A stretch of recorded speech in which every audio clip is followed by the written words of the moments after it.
I was on a little rant this morning about the whole renter thing that's gotten out of control here. So apparently they're bringing down more, sorry, I got to click on that one that I brought up. So they are now revamping everything to help protect tenants against landlords again. Now, this is a very touchy situation, because you got landlords right now, some of them are losing their investments. And I know some people say, oh, well, who cares? It's their investment. They already got one house. But those people that have that investment property, some of them have, given up a lot of things in life to be able to afford that investment. So they have something in place when they retire or when they're gone to the other side and leave their family, leave their children. So, but people are coming down hard on them. And I mean, I was looking at some articles here and where landlords are begging their tenants to please pay their back pay. There's another, like this landlord, he's owed $9,000. He can't even get to speak to the tenant. He's posting letters on the door of the apartment because he can't even talk to them. They won't even talk to him. And he's like, let's work together. I don't want to kick you out. Let's come to some kind of agreement that is suffice for both people, but they will not even talk to him.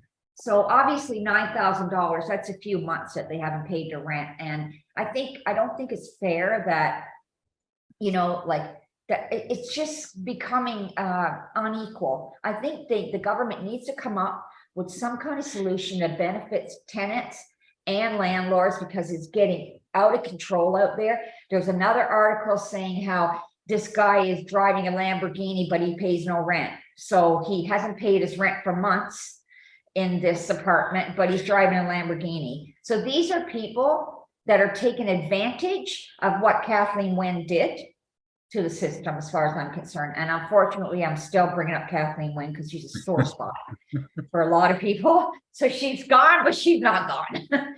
She's left behind a legacy of torment. So I think, I don't know. I'm in the middle. I'm not on either side. I just find that, there's a problem out there with people having nowhere to live, but yet people don't want to rent because this is what they're getting into. There's so much of this happening, and now people are scared to rent out even their basement apartment, their extra. So there's not going to be any investors to rent out anything. So what's going to happen at that point when everybody says, forget it, I'm just losing money here? So then what is the government going to do? I don't know. And even the money you make, because the taxes aren't as nice as they are in the States, where you can, I believe in the States you can write off like most of your or all of your mortgage, whereas here you can write off. I think it's just like the I'm not sure it's the interest. All I know is the tax break isn't as good as it is in the States. So yeah. Even though you may be collecting all that, you're collecting that money for rent. A lot of it could be taxable. You can write off stuff, but a lot of it tends to end up being taxable at the end of the year, which again just might put you in a higher bracket as well. So yeah, they're not always like living the life that's because you have an extra house to rent out. Yeah, and I'll go back to like when all this started happening in 2017, and it was a total uproar with tenants angry and complaining that the investors were selling their houses because the prices were skyrocketing. But let's look at it in another way. Like, isn't that why we do an investment, to make money? Isn't an investment if you put it into, you go on the stock market, you don't put it there to not make money. An investment is to make you money. So when it's a chance that you're making money, how can you hate a landlord for wanting to sell his house? Like, I don't know. Because you got to move out. I get and pay that. a lot more rent. I can see them being angry about that. I know, but there is the other side of it. Yeah, there's two sides to the coin, and I think something needs to happen that both parties can be happy if it's possible. Not possible. Know. I don't know. No, sorry, go ahead, but it's not just the selling the house. Sometimes, like Jackie said, with this person just not paying the rent, right? They're not paying the rent, and then the landlord has to jump through hoops to get them out of the place, right? You can Yeah. you can do everything right. Go to tribunal. Tribunal says, okay, they're not paying, they can leave. The tenant still doesn't have to leave because if they know the rules of the stay, then you have to go get the sheriff. The sheriff takes another 3 to 6 weeks, and you have to pay them, right? So at the end of the day, you could be looking at 6 months of not having rent. And most people, again, a lot of the small investors who have just maybe their home and have one property where they're not like a conglomerate where they have like buildings upon buildings where if 2 people aren't staying in a place, like, they can, the other 10 units will take care of it, right? So if you only have your house and you have one apartment which you're renting out, 1 month, 2 months, 3 months not collecting rent could be huge. Could be the difference between paying your mortgage and basically being foreclosed on.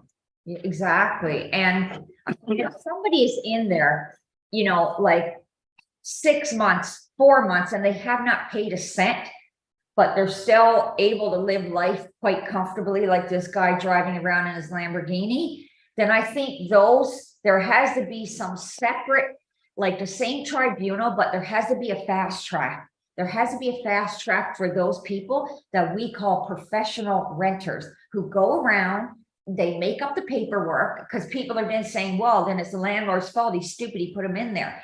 You can make up anything these days. You can have a number and call, and it can be your past landlord, but it's your buddy. Like, how does anybody know, right? So there's no protection there. So I think for the people that are doing that, there's got to be some kind of fast track through the system to get those people out, because they're not really, they have no intention of paying rent, where other people are struggling and still trying. Even if they're not paying the whole thing, they're showing some sort of commitment. Then I think it's a total different category.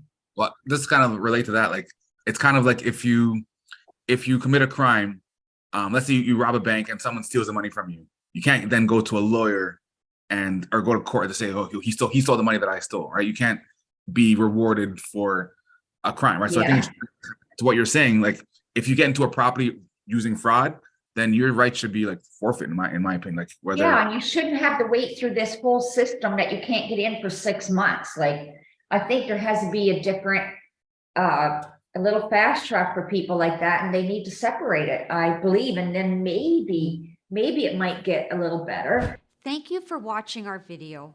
We hope you enjoyed it, and please let us know your thoughts in the comments, as well as any questions you may have. We're live most Saturdays at 11 a.m. Eastern Standard Time, so make sure you tune in. Thank you again for watching, and remember to like this video, subscribe to our channel, and click on the bell icon so you can stay up to date on all our future uploads.